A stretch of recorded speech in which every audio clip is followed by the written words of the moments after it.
अस्सलाम वालेकुम, कैसे हो दोस्त? उम्मीद करता हूँ सब दोस्त गिराते होंगे। दोस्तों मैं मोहम्मद खलील डेरा राधी कांदे बात कर रहा हूँ। ये माशाल्लाह 4 पट्ठे कार्गो कर रहा हूँ। ये जा रहे हैं कराची काजिम भाई के पास। दोस्तों ऑनलाइन जो ना पेमेंट जमा करवा दी थी, अल्हम्दुलिल्लाह लोड करते हैं। काफ़ी सारे दोस्त कहते हैं कि आपको पैसे भेजते माल आएगा या नहीं। ये अल्हम्दुलिल्लाह कार्गो करेंगे। इधर हमारे यहाँ थोड़ा सा ठंड का मौसम भी बना हुआ है। आप गाड़ी आने वाली लोड करना। हाँ काजिम भाई चेक कर लें, एक 2 बड़े वाली है और ये 2 छोटे वाली है। मुँह दिखाओ उन्होंने। जिस तरह अल्हम्दुलिल्लाह वीडियो में दिखाते हैं ना, लोड कराने से पहले भी दिखा देते हैं। ये चीज़ होती है माशाल्लाह। हाँ चेक कर लें काजम भाई, ये इधर हमारे यहाँ ठंड और मौसम थोड़ा बना हुआ है। वो भी करते कर भाई।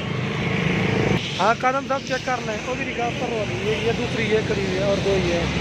जिस तरह अल्हम्दुलिल्लाह वीडियो में दिखाते हैं, आप लोड करने से पहले भी दिखा देते हैं। ये गाड़ी आने वाली आप लोड करते हैं।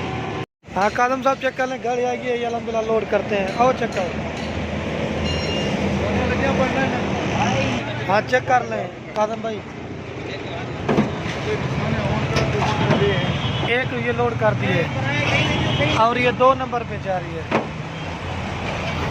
तो उस्ताद आराम, ये 2 लोड कर दिए और ये 3 नंबर पे शेरा फ्रेंड जा रही है